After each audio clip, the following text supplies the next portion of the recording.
Good afternoon, ladies. I think it is just ladies in the room. Have we got any men in here? Oh, we've got a man. Good afternoon, ladies and gentlemen. So, I hope you're doing well this afternoon. Can you hear me? Yeah? Okay. Sounds really loud from where I am, but as long as you can hear me, that's good. So, thank you for joining the Overcoming Imposter Syndrome session this afternoon. I'm hoping you're going to get a lot of good value from the session. And I've tried to make it a bit interactive. So, let's get started. Oh, click is not clicking. Oh, there we go. There we are. So, whenever I'm delivering a session, I always like to invite people with a slide of this nature. To invite you to relax, to slow down, to breathe. To literally just take a nice deep breath in. And then to think about taking it easy, enjoying life, and smiling. If we're connected on social media, I posted on Monday, things are better when you smile. And I like to invite you just to think about which of these might resonate most with you right now. I'm a bit calmer now, but this morning I had another engagement, a speaking engagement, and I was rushing to make it. So that kind of breathe really meant a lot to me. Now it's probably just a bit more of a, you know what, I'm here, let's just take it easy and have a great session. So we're here to talk about imposter syndrome. You're probably wondering, do I have it or have I had it? Can anyone tell me what the statistics are around the number of people that suffer from imposter syndrome, at least once in their life? Any ideas? Good number, and it is thereabouts. They say around 70% of people will experience imposter syndrome during their lifetime. Other statistics suggest that women suffer from imposter syndrome slightly more than men. One suggests that men, about 70% of men will have experienced it, and 80% of women. Just depends on what statistics you're looking at. But what we can be sure is that we're likely to have experienced it at some point. And as women, the probability is we'll experience it a bit more than our male counterparts. So that leads me on then to talk about what is imposter syndrome. So imposter syndrome is a psychological phenomenon where individuals doubt their abilities, so that's one, abilities and accomplishments. And it's not just a regular sense of doubting, it is this persistent fear of being exposed as a fraud. It's characterized by the persistent inability to believe that one's success is deserved. So if you have achieved something, but you're like, oh, it's just luck, you might have imposter syndrome, or if you have attributed it to that in the past, you may have had it. And it is questioned whether this success has been legitimately achieved as a result of your own efforts or skills. People suffering from imposter syndrome may be at increased risk of anxiety and other issues relating to health and general well-being, because obviously if you're constantly pretty much walking around feeling like you're about to be found out because you're some kind of fraud, it's likely to affect your mental health and quite possibly your physical health too. Mind and body are connected. And this term was first used by psychologists Susanna Imes and Pauline Rose Clance in the 1970s. So it's been around for a little bit now. So what do you think might cause imposter syndrome? Throw it out to you. What do you think might cause it? I need you to be nice and loud because I'm hearing a whole heap of noise out there. Insecurities. And what was that?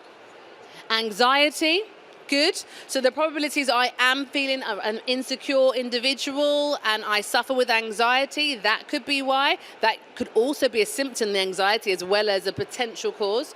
What other? Thinking about how we became who we are today. What might be part of the story? Bullying. Oh, so some of the things we've experienced in our upbringing. And it could be that actually in later life too, because you might have been fine and actually then you get bullied and now that knocks your confidence and your self-esteem. So these are possible causes. It could be just a personality trait. Some people are naturally just seem to be born with more confidence. Others seem to be born with less. Some people are born more secure. Others just naturally seem to be less. And that's evident when we look at families. Same mum, same dad, seemingly the same treatment, although we know it's, margins there. But nonetheless, raised in the same kind of household, and children will still come out, one's more confident, one's less. There's things about birth order, but we won't get into that much. So personality traits. And then there can be, as mentioned, existing mental health challenges like anxiety, maybe I suffer with depression, these kind of challenges that mean that I might not be able to appraise myself very fairly. It could be new responsibilities. It's the gap where I've proven myself before, but not in this role, not in this sector, not in this way. There's a smile there that's like, yeah, she's speaking to me, I can see that. And so now I start to question, now I start to doubt my abilities and my capability because it's new territory. And so, yes, I have achieved in the past, but it's over there, it's not over here. So that can be why we might have imposter syndrome. Could also be our upbringing. What kind of home an individual is raised in can play a large part, and some would argue it's the largest factor in whether someone is likely to suffer imposter syndrome or not. If you grow up with parents that are very supportive, that are encouraging, then you're less likely to be your own worst critic and more likely to be more supportive of yourself. But if you grow up in a home where you were criticized, where you were compared, where achievement is valued above all else and you don't hit the mark, then you're likely to have a feeling of being less than. And that could feed into imposter syndrome later in life. So these are some of the possible causes of imposter syndrome. And one that, as a room predominantly full of females, bias. That could be gender bias. As a woman of an ethnicity, it could be racial bias. And so these biases can also feed into us feeling and suffering from imposter syndrome.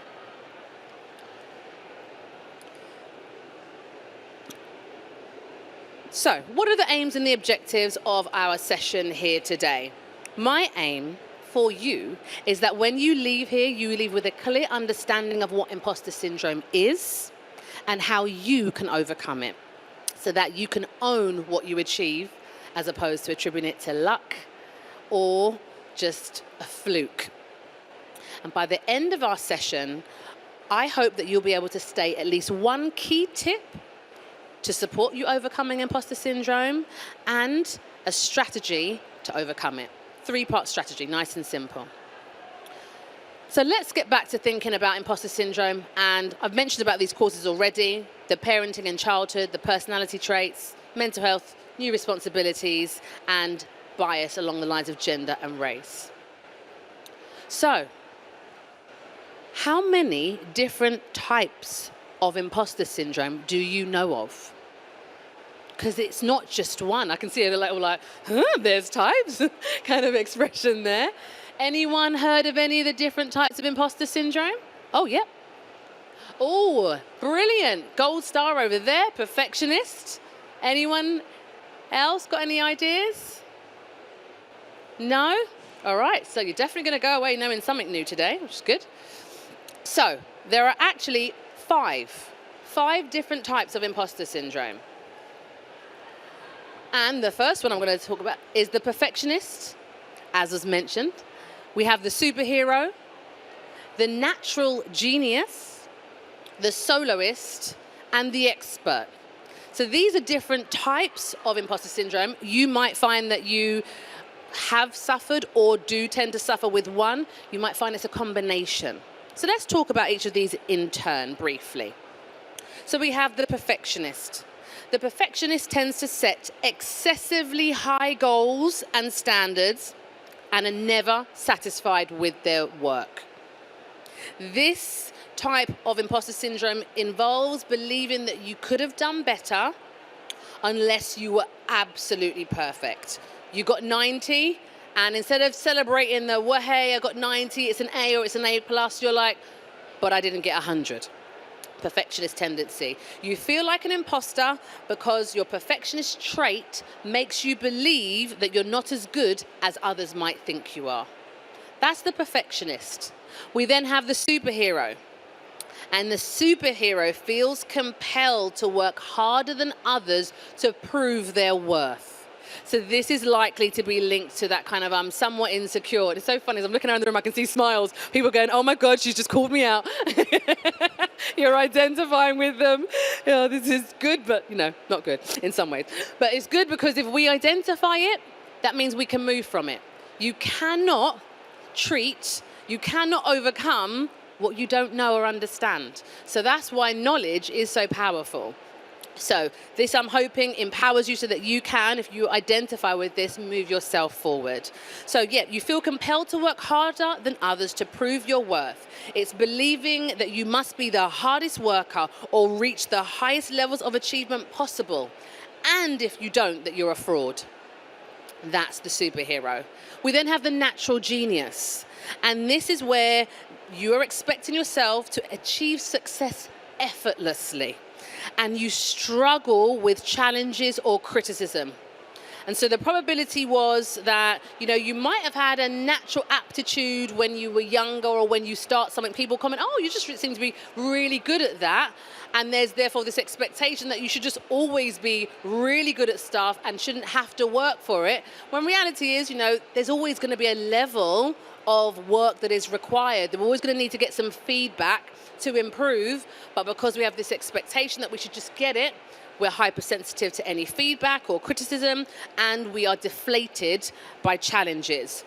And so we feel like a fraud because if we can't do it naturally, we're just incompetent and we're an imposter. Then we have the soloist. This is an individual who prefers to work alone, and they see asking for help as a sign of weakness. And they're likely to feel like an imposter because it's not just I'm a bit weak, but actually I need help because I'm not really that good.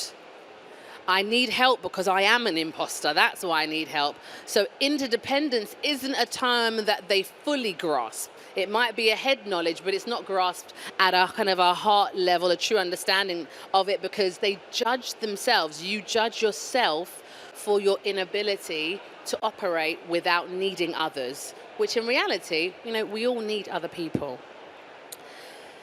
And so when we can't do it on our own, we question our competence or abilities. And then the last on our list here is the expert.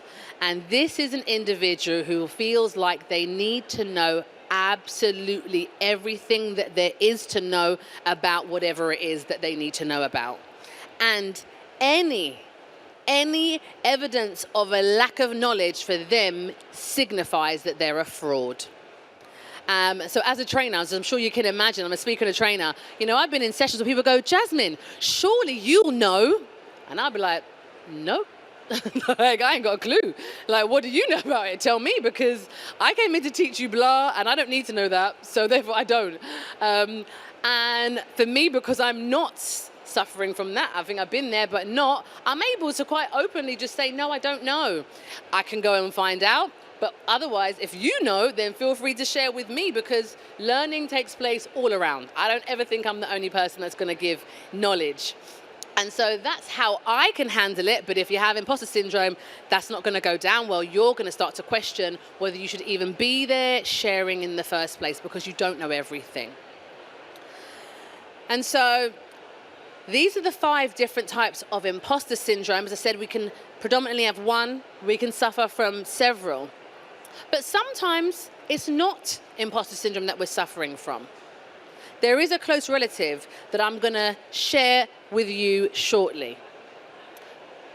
But before I do, just to tell you a little bit about myself. I think I did introduce myself, but just in case. I'm Jasmine, and that unusual surname is pronounced Mbai, like tasty and then bye. And I'm a family woman. I've got a husband and a daughter. I like to call myself the empowerment champion, although I'm slightly moving away from it now. But I'm an international keynote speaker, lead trainer, coach, and co-author, as well as an overcomer of abuse. And I share that because what I like to people to understand is when you see someone, you never know what they've been through. You never know the road that they've walked. And also to show that what you've been through does not have to predicate what you will go through in the future. We can decide. You know, we have the power to decide that. I'm a TEDx award-winning, multi-award-winning speaker, been featured on BBC News, and my work's been recognized as outstanding. Member of CIPD, the Chartered Institute of Professional Personnel Development, as well as SET, which is the Society of Education and Training. And I like to use what's called the double P approach, term that I've coined, professional expertise alongside personal experiences. Because I think that means that whatever we are covering then becomes a bit more real, and it can allow for more transformation. So I started the organization, the Like Me CIC, which is a leadership and development and employee empowerment training company in 2018. We support individuals to overcome obstacles like imposter syndrome, lack of confidence, bullying, whatever it might be, to fulfill their potential, advance their career, businesses, and their lives. And we work with organizations so they can retain talent, improve productivity, and save money by developing leaders, enhancing employee empowerment and well-being. And this is our mission. It is to empower and to inspire 1 million women, creating billions of possibilities. But my man in the room, please do not feel neglected and left out, because we do work with men. And we do that both in person and virtually. So that's just a little bit about who we are. Back to the subject at hand, because I alluded to the fact that maybe you're not suffering from imposter syndrome. Maybe you're not. Maybe you're suffering from duck syndrome. Anyone ever heard of duck syndrome? Raise of hands if you've ever heard of it. Oh, one. Okay, good. Fantastic. All right, so what is duck syndrome? It is considered like a relative of imposter syndrome, but it's a phenomenon that describes an individual who appears calm and collected on the surface. I kind of think of it as being maybe a bit similar to a bit of the genius, who seems to be doing things quite effortlessly. But the difference here is that the duck syndrome sufferer is like the duck. We hear about the swans and the ducks and how gracefully they just glide across the water, and underneath their feet are paddling around like mad. And that, in essence, is why it's called duck syndrome, because we want to convey this image and this idea that we're okay, that we're calm, that we're collected, that we've got this and it's fine. And inside we're going, and I'm panicking underneath the surface. And this was coined at Stanford University because they had lots of college students who appeared to effortlessly glide through their lives, juggling academics and extracurricular activities and socialize with ease. However, what it hid was the reality of the challenges that they were facing in order to meet these high expectations. Now, this is not recognized as any kind of mental illness or a health diagnosis, but what obviously it can contribute to, it will impact on our well-being and potentially on our mental health, because we're frantic inside, but trying to give this illusion that we're okay outside. And anything like that where there's a massive discord over a period of time can be really, really taxing on our souls. And anything that affects your soul will ultimately affect your mental health. And so it can cause or lead to, in some way, mental health concerns and lots of stress. And so this is something to consider. Potentially, maybe it's not the imposter syndrome, maybe it's a duck syndrome, but then either way, it's something that we can definitely work on. So what are the things that we can do if we know that we just have a syndrome and we want to overcome? Here's some tips for you. I think the best thing that we can learn to do when we're trying to move forward, I say overcome, is to embrace whatever it is that we're fearful of and trying to run from. Embrace it. And in this case, when we talk about embracing the imposter, I mean embrace the fact that you are feeling like an imposter rather than trying to hide it. Because the real issue with imposter syndrome, it's not the question of your abilities, it's the fact that you keep hiding the fact that you feel like a fraud. You keep hiding the fact that you don't think that you are as able as others think you are. And that's what leads to this great kind of discord within, because I feel something internally that doesn't match the external.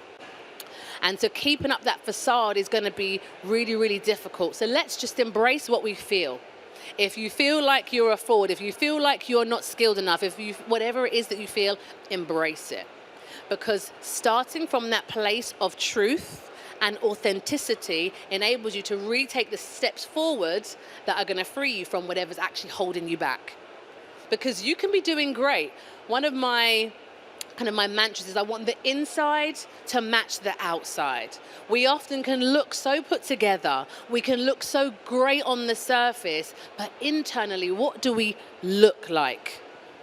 For so many of us with the imposter syndrome, we look like a mess, because we don't really feel that great about ourselves. And so when the inside matches the outside, that brings harmony and that brings peace, which is so priceless. So let's embrace whatever we feel without judgment, without condemning ourselves or telling ourselves we shouldn't feel like this, I should know better. Just feel it. Don't judge it. Just feel it. Because from there, you can now start to try and understand it. And I'll get into that in a moment. Another tip here is to avoid comparing yourself to others. Who knows of another human being that has the same DNA, same fingerprint as them? You got someone who's got the same one? You're a twin? Ah, I have looked into that, but don't they say even twins have different ones? You're close enough, all right. Wow, so that is a very good indication that it's going to be marginal differences. Other than this lady in the room, anyone else? Because the reality is, even though you and your twin are identical, there are going to be differences. Your voices, I bet, are probably the key thing. Oh, even that? Oh, my word. Okay, right, well, I'll leave you alone. But for most of us, we are completely unique. No one looks like you. No one sounds like you. So why compare you to another person? Why not just embrace who you are? Because without that, how can you be the best you? You can't. How can you own anything if you can't even own being yourself? And that's what you were first. You were you before you did anything. So let's start with owning who we are so that then we can own our accomplishments. That will flow out of that naturally. So let's remove comparison. Let's embrace the strengths that we have as well as the weaknesses. Those weaknesses are what make us human beings. Next tip is to recognize that people can be disproportionately affected. Women, as I mentioned, because of bias, can be disproportionately affected by imposter syndrome. If you are rising to a level where you look around the room and you are the only female in that room, and it's been a bit of a boys' club, it's not going to be a strange thing for you to feel like an imposter, because by all accounts, you probably are, because you're breaking barriers. And so dynamics may have to change. It could be a class thing. You know, you're someone that doesn't come from a well-to-do background. That might be what makes you feel like an imposter, and you're sitting around in a room where people were born into money. You know, it could be ethnicity, as I mentioned before. And the issue can be when it comes to the disproportionate impact is people's biases, which they may or may not be aware of, can impact you and can actually be in some way confirming that you're an imposter. Because they may not even be aware that they do make you feel like an outsider. They do make you feel like you don't belong. And so again, it goes back to this idea that we've got to build our internal fortitude, because if we are confident enough, it's not that we won't be affected by that. We're human. We're wired for connection. We will be affected by when we don't feel like people actually accept us. That's normal. But what we shouldn't do is compromise on who we are to make other people accept us. We build our confidence, we can actually stand strong in our sense of identity. So recognize that And allow yourself to just feel whatever that brings up, whether it's the discomfort, the upset, that you just need to go and have someone just validate you a bit because it's taken its toll on you to sit in that room and actually have no one listen to what you had to say. And somebody else says the exact same thing that you said, happens to be a man, and then everyone goes, great idea. And you're like, but I just said that, literally. Whatever it might be. But allow yourself to understand that that can be what attributes the feeling that you have. It's not a fanciful, crazy idea. It may actually be something that's quite realistic and solid based on your experience. And this one I particularly like. Be kind to yourself. We tend to parent ourselves the way that we were parented, going back to why we might have imposter syndrome in the first place. If we had parents that were like, you didn't do that, you've missed that, and you did everything great, but they picked up on the little bit that you forgot to do, that can be how you then continue to deal with yourself. Always finding the bit that you've got wrong, always seeing what you've missed, where you've gone wrong, where you're not good enough, and finding fault and cracking your own whip on your back. But as you can perpetuate what your parents or other caregivers, because sometimes it's not parents, it might be teachers or whoever else, we can perpetuate that, we equally can change it. It's not easy, but it can be done if we decide that that's what we're going to do. And we're going to learn self-compassion, that we're going to learn to be our own best friend. So I like to encourage people to question that inner dialogue, because sometimes it's not what comes out of our mouth, it's just what we think. Oh, I'm such an idiot. And we're just saying all these things about ourselves, which you wouldn't say to your friend when they've made a mistake, you idiot. You'd be like, oh, no, maybe you do. Maybe, but said with love, right? As opposed to being a real cracking of the whip. So ask yourself, would you say that to your friend? And hold yourself to a standard. And be like, if I wouldn't say that to my friend, then I don't give myself permission to say it to myself. Learn to be kind to yourself, and it starts from within. And so these are the tips that I suggest that you can use to begin to undo the effect and the impact of imposter syndrome. But in terms of a strategy, this is the strategy that I want to share with you today. The Like Me CIC, we have what's called our Fempowerment method, and it's these 3 R's: recover, reconnect, and rise. And so I'm just going to share a little bit on each of these with you today so that you can take this away and you can begin to put it into practice so that you can recover, reconnect, and rise, that imposter syndrome won't hold you down, so to speak. So when it comes to recover, there are 2 things that we encourage you to do, which is to accept and to explore. To accept goes back to that point that I mentioned a moment ago, which is embracing the imposter. Allow yourself to feel those feelings and accept whatever it is that you feel without judgment, without questioning. Just accept, this is how I feel. Because from that place, you can then begin to do the next step, which is to explore. Why? Become curious. Rather than judging yourself for feeling what you feel, become curious about why. The one thing that I've learned from personal experience, and it is supported by neurological studies and whatever else, is whatever questions we ask ourselves, our brain is designed to answer. You might not get the answer in that moment, but you could be like, why does this really bother me? Why do I feel like this? And that sometimes can just ruminate in your head, and then, next couple of days, you're like, ping, it's like, oh my goodness, do you know what? I realized when this happened to me when I was younger, or that experience I went through when I was a teenager, or this happened at work, and I have not realized that it's caused me to feel this way. We're not always able to process the impact that certain events have on us in life. But if we become curious, we can sometimes begin to make those connections ourselves. We can, of course, decide sometimes we might want to go and get some support with that. Therapy, talking therapies can help us put things together. So accept and then explore. Be curious, don't judge. And then for the reconnect, we want to question and we want to reassess. So I've explored, why might it be that I feel this way? What could have caused that? In a non-judgmental way, but now I need to start questioning this imposter syndrome. I need to start questioning if it really is valid. Is there any truth to this? Because I feel this feeling. I haven't judged the feeling. I just feel it. I feel like I am just absolutely no good at blah, and I feel like I'm going to fail when I do that, even though I might have done it before in the past over there or have proven it over here, but I still question whether I really am able.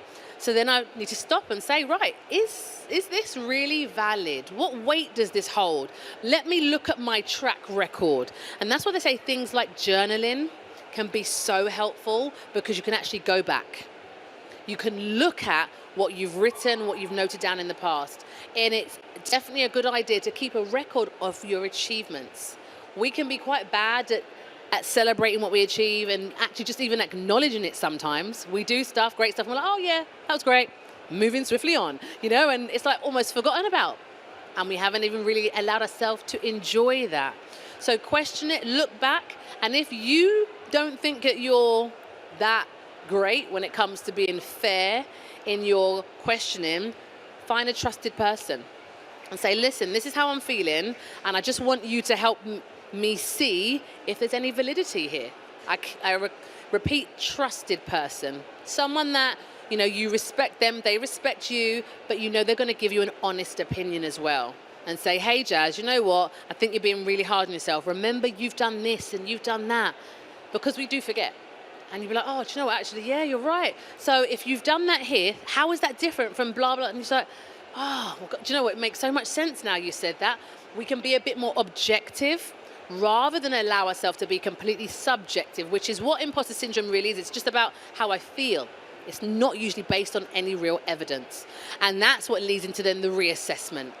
With this new evidence that I have after revisiting my journal or my awards or, whatever evidence there may be of my achievements, talking to trusty colleagues, friends, family, does that now actually stack up? Let's reassess that. Because when we can say to ourselves, actually, do you know what? That doesn't stack up. It doesn't mean I don't feel this feeling, but there's nothing supporting it. Now we can start to really challenge that, and we can become very strategic about how we're going to do so.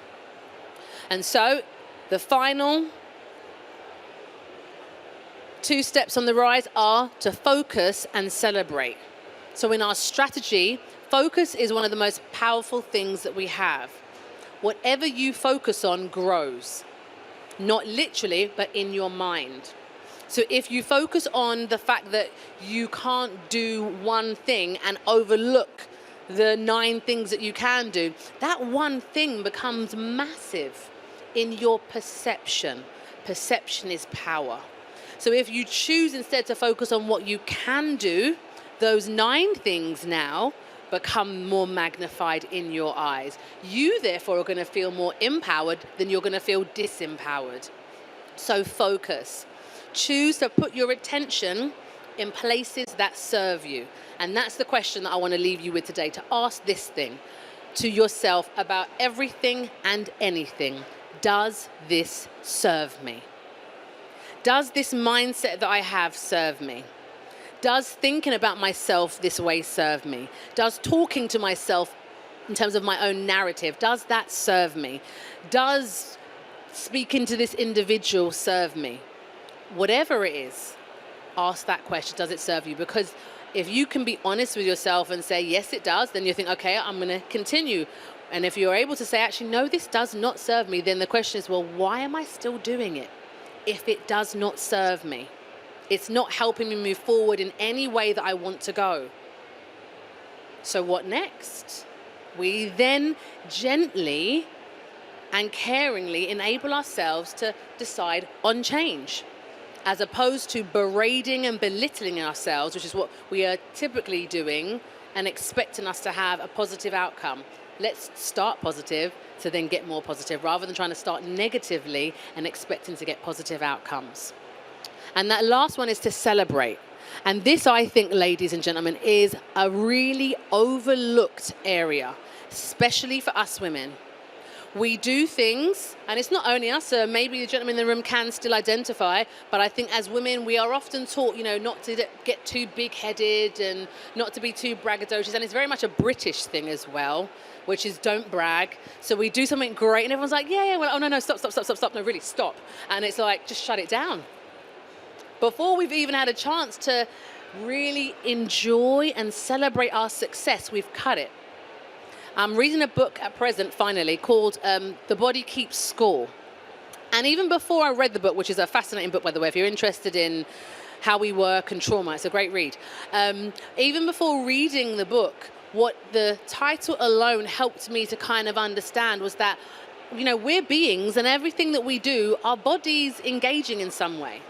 And so if I'm doing great things and never allow myself to feel, physically to feel it in my body, that success is good, my successes don't take hold in me. I don't feel them. That's why I don't feel confident about what I've achieved, because I didn't allow myself to feel it in the first place. So if when you've done something successful, you allow yourself to feel your success, to actually receive the applause, to receive the accolades, rather than refute them and tell people to stop, accept it. You've now allowed yourself to feel it. So of course, you're going to feel more confident. Because what we're missing is we're trying to deny ourselves feeling something and then wanting ourselves to feel it later down the line. You've got to let it go in order for it to come out. Celebrate those successes, no matter how small. Tell someone what a great job you've done. Allow someone to say, well done you. Reward yourself in a way that means something to you so you can feel your success. And so then, just like with my bottle of water, you are pouring into your cup or your bottle.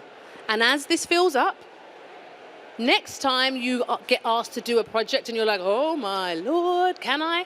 But hold on a minute, because you're full, you no longer come from that place of imposter syndrome of thinking I can't do it. Why have they asked me? What's going wrong with them? I don't know. They're just trying to set me up to fail. That's what they're, instead of going down this spiral, you might have a bit of a, oh Lord, do you know what, actually, I can give it a good go. I'll probably be all right. Self-doubt is healthy and it's normal, but it's that persistence that makes it an issue and becomes imposter syndrome, because we're feeling like we're a fraud as opposed to just, I'm unsure right now, which is normal. So that's what I'd like to encourage you to do, which is to celebrate. And then when we come from that place of allowing ourselves to receive praise, it enables us then to also receive the feedback, which is key for our growth and our development. Oh.